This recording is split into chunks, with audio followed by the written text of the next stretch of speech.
युती, टाळी आणि प्रतिटाळी, प्रस्ताव, सात, बैठका या सगळ्या गोष्टी मागच्या काही दिवसांपासून चर्चेत होत्या आणि याचं कारण होते ठाकरे बंधू.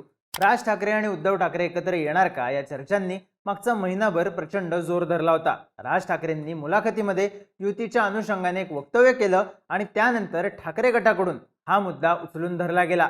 उद्धव ठाकरेंनी जाहीर सभेतून पत्रकार परिषदेमधून या युतीचे संकेत दिले.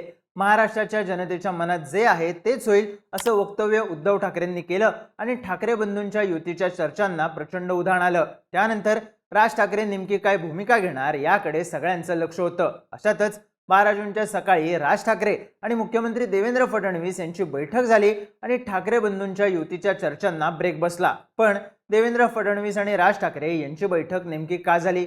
या बैठकीमधून राज ठाकरेंनी कुठलं डॅमेज रोखायला सुरुवात केली आहे पाहूयात या व्हिडिओमधून. नमस्कार, मी चिन्मय आणि तुम्ही पाहताय बोलबिडू. सगळ्यात आधी बघूयात गुरुवारी 12 जूनच्या सकाळी नेमकं काय घडलं. तर राज ठाकरे हिंदमाता परिसरात एका कार्यक्रमात सहभागी होणार होते, पण अशातच त्यांचा ताफा मुंबईतल्या ताज लँड्स एंड हॉटेलकडे गेला. राज ठाकरे हॉटेलमध्ये पोहोचले आणि त्यानंतर काही मिनिटांनी मुख्यमंत्री देवेंद्र फडणवीस यांचाही ताफा ताज लँड्स एंडकडे निघाला. देवेंद्र फडणवीस यांच्या नियोजित कार्यक्रमात ताज लँड्स एंडला भेट देण्याचा उल्लेख नव्हता, त्यामुळे मुख्यमंत्र्यांनी अचानक ताज लँड्स एंडकडे जाण्याने अनेकांच्या भुवया उंचावल्या. त्यानंतर काही वेळातच राज ठाकरे आणि देवेंद्र फडणवीस यांच्यात बैठक सुरू असल्याची बातमी आली. ही बैठक सुमारे तासाभरापेक्षा जास्त चालली. पण चर्चा उद्धव ठाकरे राज ठाकरे युतीच्या असताना राज ठाकरेंनी फडणवीसांसोबत बैठक का घेतली? या बैठकीमागचं खरं कारण काय? तर कारण आहे डॅमेज कंट्रोल. राज ठाकरेंनी महेश मांजरेकर यांना दिलेल्या मुलाखतीमध्ये केलेल्या विधानानंतर ठाकरे बंधूंच्या युतीच्या चर्चांनी जोर धरला. पण हा जोर धरण्याचं कारण होतं उद्धव ठाकरे गट. संजय राऊत यांनी उद्धव ठाकरे युतीसाठी सकारात्मक आहेत अशा आशयाची विधानं केली.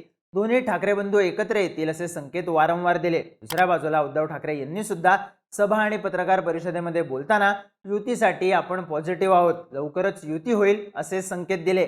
मनसे असेल किंवा ठाकरे गट दोन्हीकडे बैठकांचं सत्र सुद्धा सुरू होतं, पण मनसेकडून युतीबद्दल सावध पवित्रा घेतला जात होता. राज ठाकरेंनी आपल्या पक्षाचे नेते आणि पदाधिकाऱ्यांना युतीबद्दल काहीही न बोलण्याचे आदेश दिले होते. त्यांनी स्वतःही युतीबद्दल ठोस विधान केलं नव्हतं, कारण ठाकरे बंधूंच्या युतीच्या चर्चा राज ठाकरेंनाच डॅमेज करणाऱ्या होत्या. असं म्हणायचं कारण म्हणजे ठाकरे बंधूंच्या युतीची धूसर असलेली शक्यता. दोन्ही ठाकरे एकत्र आले तर मुंबईतली ताकद प्रचंड वाढेल. महाराष्ट्रात फायदा होईलच, पण ठाकरे बंधू मुंबई महानगरपालिका आपल्याकडे राखतील असा अनेकांचा कयास होता. पण ठाकरे बंधू एकत्र येण्यात किंवा दोन्ही सेना एकत्र येण्यात मुख्य अडसर होता तो जागा वाटपाचा. लोकसभा निवडणुका असतील किंवा विधानसभा निवडणुका, उद्धव ठाकरेंची शिवसेना महाविकास आघाडीचा भाग म्हणून निवडणुकांना सामोरे गेली. दोन्ही निवडणुकांमध्ये मवियाचं घोडं अडलं ते जागा वाटपावर.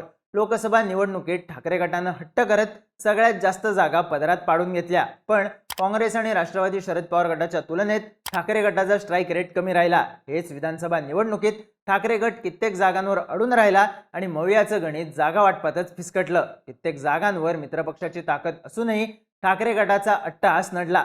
मग जे लोकसभेला झालं नाही, विधानसभेला झालं नाही, ते महानगरपालिका निवडणुकांमध्ये घडवून आणणं हा सगळ्यात मोठा टास्क होता. मुळात जागा वाटपाच्या अडचणी हे सगळ्यात मोठं आव्हान आहे, कारण विषय आहे शाखा प्रमुखांचा. मनसे आणि ठाकरे गटाच्या कार्यकर्त्यांचं मनोमिलन झालं असल्याच्या, कार्यकर्ते कार्यक्रमांना आंदोलनांमध्ये एकत्र दिसत असल्याच्या बातम्या येत असल्या तरी जागा वाटपात हाच विषय संघर्षाकडे जाऊ शकतो. मनसेकडे सध्या एकही आमदार नाही, माजी नगरसेवकांची संख्या ही मोठी नाही. मनसेची ताकद उरली आहे ती शाखा प्रमुखांमध्ये.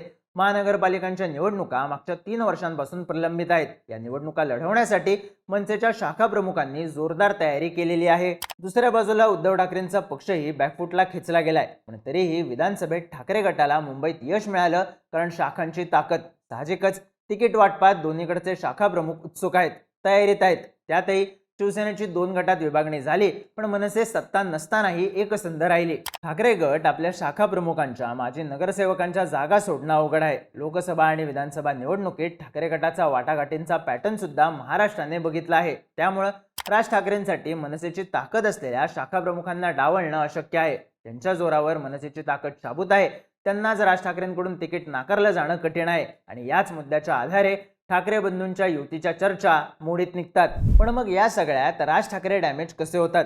तर शाखाप्रमुख पातळीवर विचार करतानाच युतीच्या शक्यता मोडीत निघतात ही वस्तुस्थिती आहे. पण तरीही ठाकरे गटाकडून युतीच्या चर्चांना जोरदार हवा दिली जात आहे. आता थेट बातमीच देईल, जे महाराष्ट्राच्या मनात आहे तेच होईल अशा वक्तव्यांमधून उद्धव ठाकरेंनी युतीच्या चर्चांना आणखी हवा दिली. त्यानंतर सामनाच्या मुखपृष्ठावर ठाकरे बंधूंचा एकत्रित फोटो छापण्यात आला.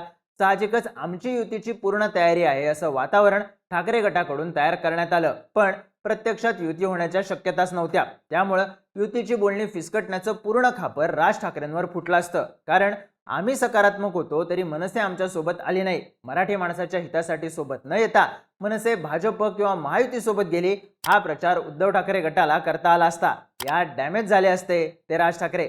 कारण युतीची शक्यताच नसताना ठाकरे गटाने केलेली वातावरण निर्मिती आणि नंतर युती न होणं याला अँगल राज ठाकरेंच्या नकाराचाच मिळाला असता. याआधी जेव्हा ठाकरे बंधूंच्या युतीच्या चर्चा झाल्या होत्या तेव्हा उद्धव ठाकरेंनी न उचललेला फोन, त्यांच्याकडून चर्चांना लागलेला ब्रेक, त्यांच्याकडून न मिळालेली टाळी या गोष्टी चर्चेत आल्या होत्या. त्याचा फटका उद्धव ठाकरेंना बसला होता.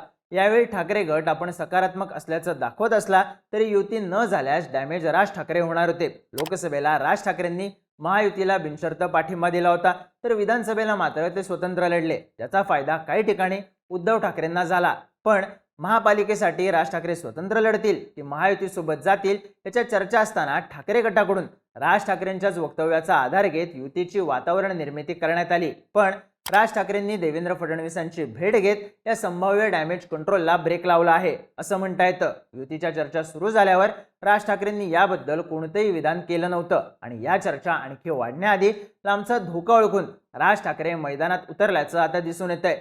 राज ठाकरे नेमका काय निर्णय घेतील? राज ठाकरे आणि फडणवीस भेटीनंतर ठाकरे गटाची युतीबद्दल भूमिका काय असेल याबद्दल तुम्हाला काय वाटतं? तुमचे मतं आणि प्रतिक्रिया कमेंट करून नक्की सांगा आणि राजकीय घडामोडी विस्तारानं पाहण्यासाठी बोलबिडूच्या YouTube चॅनलला सबस्क्राईब करायला विसरू नका.